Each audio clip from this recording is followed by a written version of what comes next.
ETF index mutual funds నేర్చుకుని stock మార్కెట్లో రాణించాలనుకుంటున్నారా? వెంటనే ఈ నెంబర్కి కాల్ చేయండి. నమస్తే రమగారు. నమస్తే చే రమగారు, మనకి మార్గశిర మాసంలో సుబ్రహ్మణ్య షష్ఠి కూడా వస్తుంది. షష్ఠికి ఏమైనా ప్రత్యేకమైన పూజా విధానం పాటిస్తామా? పాటిస్తామా అంటే పాటించచ్చు, పాటిస్తారు, పాటిస్తే మంచిది. ఓకే. ఎవరైనా చేసుకోవచ్చు. ఇప్పుడు మనం సుబ్బరాయ షష్ఠి అంటే మాదే స్కంద షష్ఠి, సుబ్రహ్మణ్య షష్ఠి లేదా సుబ్బరాయ షష్ఠి. సుబ్రహ్మణ్య ఆరాధన మనకి కొన్ని వందల వేల సంవత్సరాలుగా ఉంది. సుబ్రహ్మణ్య ఆరాధన అటు ఇటుగా నాగారాధన, సర్పారాధనగా కూడా కనపడుతుంది. అవును. అదే ఇదని నేను అంటల్లా. నాగుల చవితికి మనం నాగారాధనే చేస్తాం, సర్పారాధన అది. అవును. ఇప్పుడు చేసేది సుబ్రహ్మణ్య ఆరాధన అంటే కుమారస్వామి. ఓకే. ఈయనలో ఈ స్కందావతారంగా జన్మించాడు. ఆయన ఎట్లా పుట్టాడు? ఎన్ని చోట్లకో మారి చివరికి జన్మించాడు. ఆయనని పూజిస్తే గనక ఈ సంతానలేమి, తర్వాత కుజదోషము అలాంటివి సాటిస్ఫై అవుతాయి. అంటే వివాహం జరగటం కావచ్చు. సంతానం చాలా ప్రధానంగా సంతాన సాఫల్యానికి సుబ్రహ్మణ్యుడు పెట్టింది పేరు. ఆ రోజు ఆయన జన్మించిన రోజు కాబట్టి, అంతే కదా, ఆవిర్భవించింది రోజు కాబట్టి ఈ రోజుని చేసుకుంటారు విశేషంగా. మనకంటే ఏంటంటే తమిళనాడు అంతా కూడా స్కందారాధన విశేషంగా, సుబ్రహ్మణ్య ఆరాధన చాలా విశేషంగా కనపడుతుంది. ఆర్పడే వీడు అని చెప్తారు. ఈ షణ్ముఖుల తాలూకు 6 క్షేత్రాల్లోనూ చాలా విశేషంగా చేస్తారు. క్షేత్రాలే కాకుండా ఎక్కడెక్కడ సుబ్రహ్మణ్య ప్రతిష్ఠ ఉన్నా అక్కడ తప్పకుండా ఆరాధన విశేషంగా జరుగుతుంది. మనం చేసుకోవచ్చు ఇంట్లో. అవకాశం ఉంటే ఏ దేవాలయానికైనా వెళ్ళి అభిషేకాలు అవి అద్భుతంగా చేస్తారు. అభిషేకం చేస్తారు, అర్చన చేస్తారు, హోమం జరుగుతుంది. ఏది కుదిరితే అందులో పాల్గొనచ్చు. అందులో పాలు పంచుకుంటే మనకి సమస్యలు తీరుతాయి. సాధారణంగా సుబ్రహ్మణ్య ఆరాధన ఇంకొక విషయం చెప్తారు, విద్యాభ్యాసానికి కూడా సుబ్రహ్మణ్యానికి చెప్తారు. కొన్ని ప్రత్యేక నక్షత్రాల వాళ్ళు, ఈ కృత్తికా నక్షత్రంలోను దాంట్లోనూ పుట్టిన వాళ్ళు, కృత్తిక అందులో పుట్టిన వాళ్ళు, కొంతమంది పిల్లలకి చదువు ఏదో సమస్యలో పడుతుంది, ఒక దాంట్లో సమస్య, దాన్ని తీసి ఇంకో దాంట్లో వేసాం, ఇది కూడా గుంటపూలు పూస్తూ ఉంటుంది, ఒక్కొక్కసారి అవుతుంది అట్లా. అలాంటప్పుడు మీరు సుబ్రహ్మణ్య ఆరాధన చేస్తే ఒకటి కృత్తికా నక్షత్రం నాడు సుబ్రహ్మణ్య అభిషేకం కానీ, లేదా పిల్లల జన్మ నక్షత్రం నాడు సుబ్రహ్మణ్య అభిషేకం కానీ చెయ్యొచ్చు. ఇవి చాలా ఉపయోగపడతాయి. ఇప్పుడు మన ఇంటి చుట్టుపక్కల ఎక్కడైనా ఉంటే వెళ్ళొచ్చు. మనమే సుబ్రహ్మణ్య ఆరాధన ఇంట్లో చేసుకోవాలి అంటే సుబ్రహ్మణ్య అష్టకం చదువుకోండి. ఏదైనా ప్రతిమా విశేషం మన దగ్గర ఫోటోనో ఏదో ఉంటే తెల్లని పువ్వులతో అర్చన మంచిది. షష్ఠి నాడు సంతానం లేని వాళ్ళు తప్పకుండా సుబ్రహ్మణ్య ఆరాధన చేయాలి. తరచుగా మిస్క్యారేజెస్ అయినా, లేకపోతే ఏదో ట్రై చేస్తున్నాము అది సక్సెస్ అవుతుందా లేదా అన్న భయం ఒకటి ఉంటుంది. అవును కదా, అది చివరి దాకా సక్సెస్ అయినందా లేదా ఆ టెన్షన్ ఉంటుందిగా. అలాంటి వాళ్ళు కూడా సుబ్రహ్మణ్య ఆరాధన చేసుకోవచ్చు.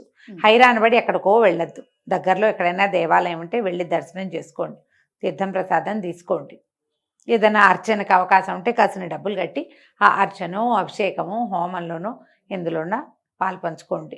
అభిషేకాలు వాటిలలో మనం చేసేది ఏముండదు, అభిషేకం చేస్తుంటారు, చూస్తూ ఉంటాం, ప్రసాదం పుచ్చుకోండి.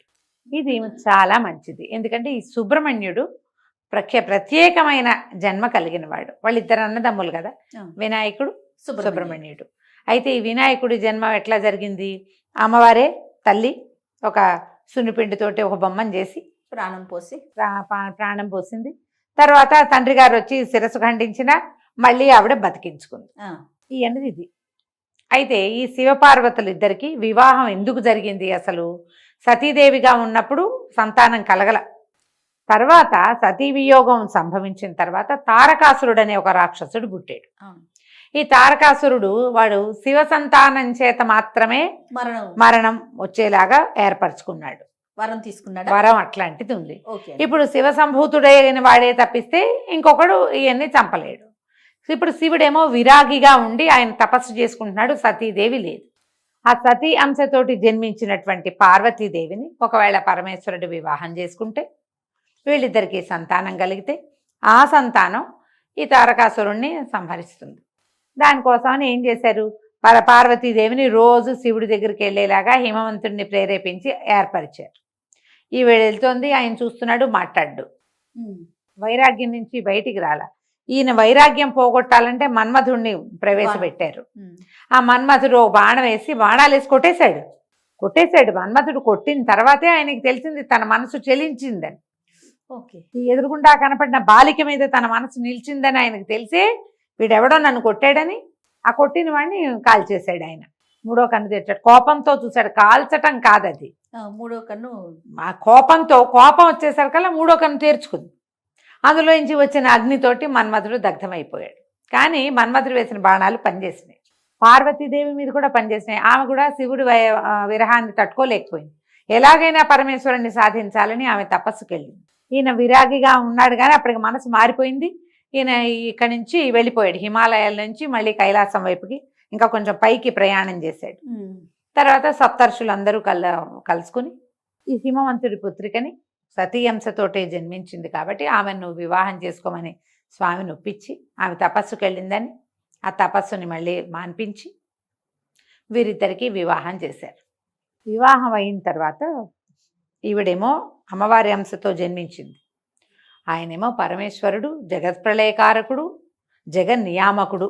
అయితే కొన్ని వందల సంవత్సరాలు భార్యాభర్త క్రీడించినా కూడా సంతాన సాఫల్యం జరగలేదు.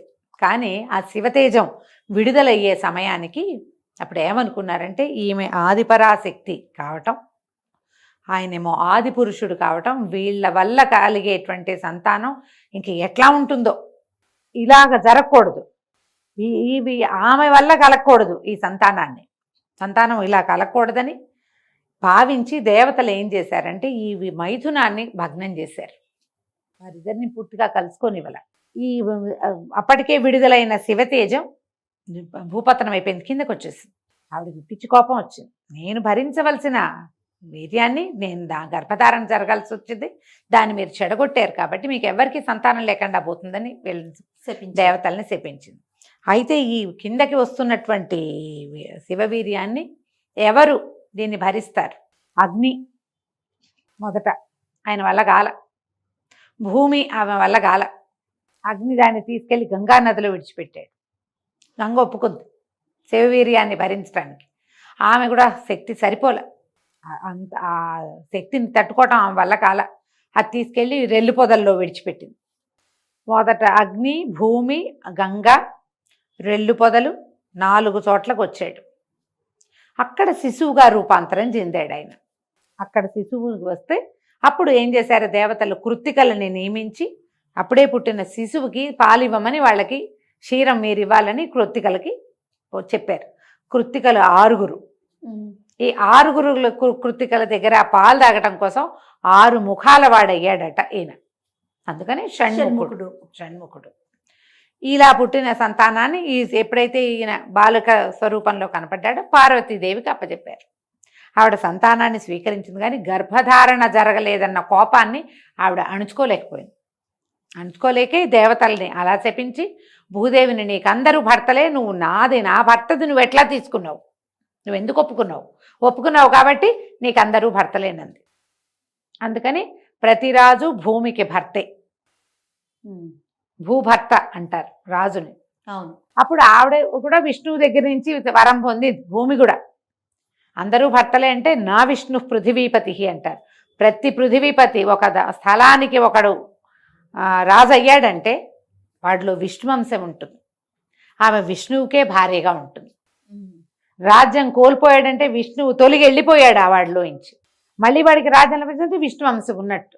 ఆ వరం పొంది ఉంచుకుంది.